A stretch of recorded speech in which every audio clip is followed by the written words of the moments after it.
स्वागत है आप सबका आज के वीडियो में। पिछले वीडियो में हमने पूर्णांकों के गुणधर्मों के बारे में अध्ययन किया था। आज हम प्रश्नावली 1.2 के प्रश्नों को हल करेंगे। तो आइए प्रश्नावली 1.2 का पहला प्रश्न लेते हैं।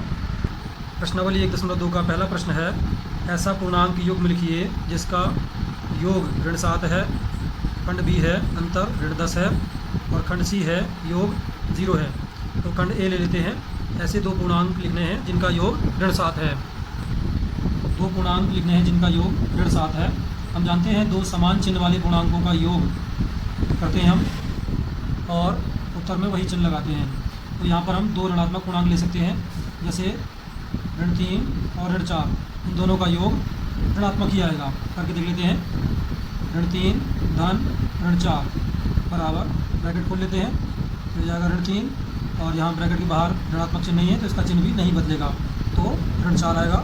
तो इस प्रकार अभी समान चिन्ह के हैं तो जुड़ जाएंगे, तो जोड़ करके हो गया 7 और इनका चिन्ह वही आ जाएगा ऋण 7। तो दो पूर्णांक हमारे ऋण 4 ऋण 7 हो सकते हैं। इसी प्रकार से और भी हो सकते हैं, ऋण 2 ऋण 5 ये भी हो सकते हैं, ऋण 1 ऋण 6 खंड भी है। ऐसे दो पूर्णांक लिखने हैं जिनका अंतर ऋण 10 आता है। तो ऐसे दो पूर्णांक हम ले लेते हैं। सपोज हम ले लेते हैं ऋण 4 और एक ले लेते हैं धन 6। इनका अंतर ऋण 10 आएगा या नहीं आएगा देख लेते हैं। तो ऋण 4 अंतर का मतलब घटाना, तो ऋण 4 में से हमें घटाना है धन 6। ब्रैकेट खोल लेते हैं। ऋण 4 और ऋण 4 आ जाएगा। यहाँ ब्रैकेट के बाहर चूँकि ऋण का चिन्ह है तो अंदर वाले पूर्णांक का चिन्ह बदल जाएगा, तो धन 6 की जगह ऋण 6 हो जाएगा। अब दोनों समान चिन्ह के हैं तो जुड़ जाएंगे। 4 और 6 जोड़ करके होता है 10 और इनका चिन्ह वही आ जाता है, तो ऋण 10 आ गया। इसी प्रकार से दो समान चिन्ह वाले पूर्णांक भी हम ले सकते थे। इसमें एक हो सकता है ऋण 11, एक हो सकता है ऋण 1। इनको घटा करके भी हमारा ऋण 10 आ जाएगा। इसी तरह से अन्य पूर्णांक भी ले सकते हैं हम। खंड सी है, ऐसे दो पूर्णांक लिखने हैं जिनका योग 0 आए। हम जानते हैं ऐसे दो पूर्णांक जिनका योग 0 आता है वे योज्य प्रतिलोम कहलाते हैं। तो ऐसे कोई भी दो पूर्णांक हो सकते हैं जिनके चिन्ह विपरीत होंगे और वे समान पूर्णांक होंगे, जैसे ऋण 2 और धन 2 हो सकता है। इसी प्रकार से ऋण 3 और धन 3 हो सकता है। ऋण 4 धन 4 भी हो सकता है। तो इनका योग 0 आएगा। करके देख लेते हैं। ऋण 2 धन 2 ब्रैकेट खोल लेते हैं तो हो गया ऋण 2 और ये हो गया धन 2। क्योंकि ये विपरीत चिन्ह के तो घटेंगे, तो 2 में से 2 घटा करके 0 आता है। इसी प्रकार ऋण 3 और धन 3 को जोड़ेंगे तब भी 0 ही आएगा। ऐसे दो पूर्णांक जिनका योग 0 आता है इन्हें हम योज्य प्रतिलोम कहते हैं। तो यहाँ पर ऋण 2 का योज्य प्रतिलोम धन 2 होगा और धन 2 का योज्य प्रतिलोम ऋण 2 होगा। अब प्रश्न नंबर 2 का खंड ए है, ऐसा ऋणात्मक पूर्णांक लिखिए, पूर्णांक युग्म लिखिए जिनका अंतर 8 है। तो हमें ऐसा ऋणात्मक पूर्णांक युग्म लिखना है जिसका अंतर धन 8 आए। हम जानते हैं अंतर का मतलब घटाना होता है और जब हम दो पूर्णांक घटाते हैं तो बाद वाले पूर्णांक का चिन्ह बदल जाता है। क्योंकि उत्तर धनात्मक आ रहा है तो बाद वाला पूर्णांक या बड़ा पूर्णांक धनात्मक होना चाहिए हमारा। तो हम इसमें ऐसा कर सकते हैं, दो पूर्णांक लेते हैं, ऋण 1 और ऋण 9 ये ले सकते हैं हम। इनको इनका अंतर करके देख लेते हैं। तो ऋण 1 में से हमको घटाना है ऋण 9, घटा लेते हैं। पहले इनकी ब्रैकेट खोल लेते हैं हम, तो ये ऋण 1 आ जाएगा और यहाँ पर ब्रैकेट के बाहर क्योंकि ऋण का चिन्ह है तो इस ब्रैकेट के अंदर वाले संख्या का चिन्ह बदल जाएगा, तो जाएगा धन 9। अब क्योंकि ये दोनों पूर्णांक विपरीत चिन्ह के हैं तो घटेंगे। 9 में से 1 घटा करके आता है 8 और चिन्ह कौन सा आएगा, बड़े पूर्णांक का। बड़ा पूर्णांक 9 है तो 9 का चिन्ह धनात्मक है तो धन 8 आएगा, या इसको केवल 8 भी लिख सकते हैं। इसी प्रकार से ऋण 2 और ऋण 10 ये पूर्णांक भी हो सकते थे। ऋण 3 ऋण 11 ये भी दो पूर्णांक हो सकते थे जिनका अंतर धन 8 आएगा। इसका खंड बी है, एक ऋणात्मक पूर्णांक और एक धनात्मक पूर्णांक लिखिए जिनका योग ऋण 5 है। तो एक ऋणात्मक और एक धनात्मक पूर्णांक लेना है, इनका योग ऋण 5 आना है। तो इसमें हम ले लेते हैं, मान लिया एक हो जाएगा ऋण 8 और एक हो जाएगा धन 3। इनका योग कर लेते हैं, ऋण 8 धन 3 ब्रैकेट खोल लेते हैं तो ये ऋण 8 आ जाएगा और ये धन 3 है। क्योंकि ये दोनों विपरीत चिन्ह के हैं तो घटेंगे। 8 में से 3 घटा करके 5 आता है और उत्तर में बड़ी संख्या वाला चिन्ह आएगा। बड़ी संख्या 8 है और इसका चिन्ह ऋणात्मक है तो ऋणात्मक 5 आएगा। इस प्रकार इसी प्रकार से और भी उदाहरण हो सकते थे। एक ऋण 7 और धन 2 ये भी हो सकता था।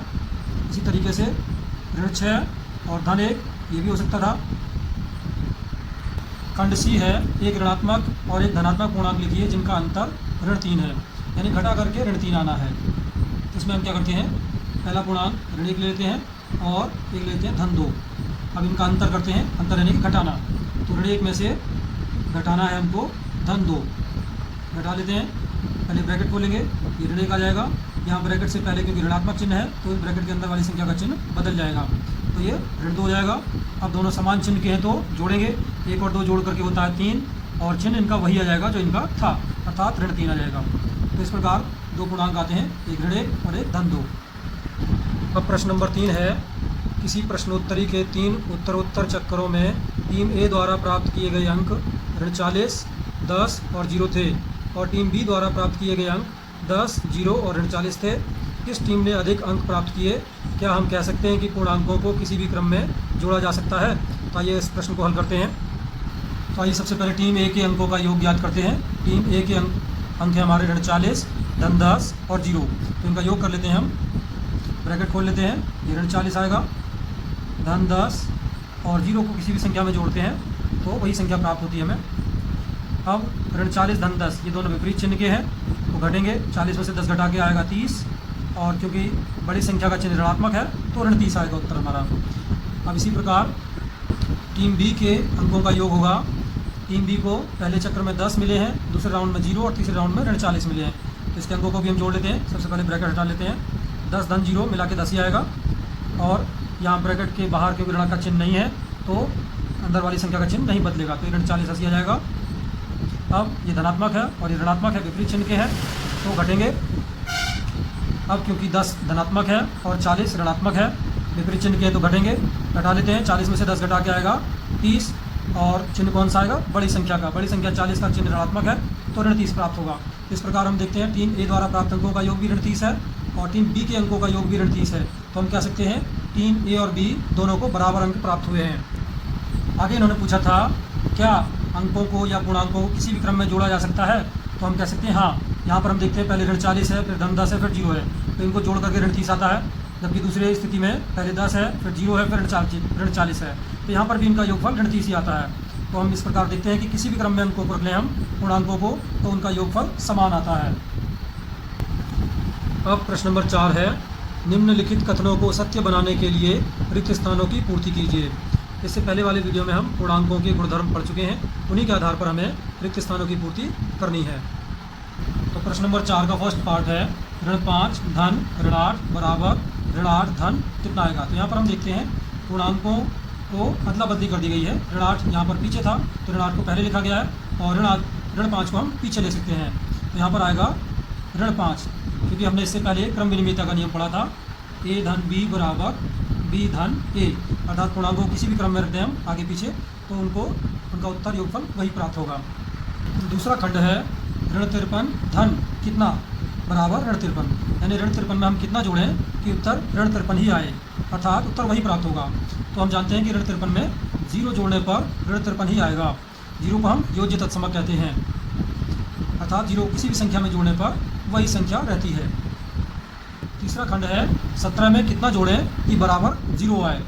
तो हम जानते हैं, हमने इससे पहले गुणधर्म में पढ़ा है कि ऐसे दो पूर्णांक जिनका योगफल 0 आता है वे योज्य तत्समक होते हैं और विपरीत चिन्ह के होते हैं। तो यहाँ पर धन 17 है तो यहाँ पर हमें ऋण 17 इसमें जोड़ना होगा, क्योंकि धन 17 का योज्य प्रतिलोम ऋण 17 होता है। अब इन दोनों को जोड़ करके 0 आएगा।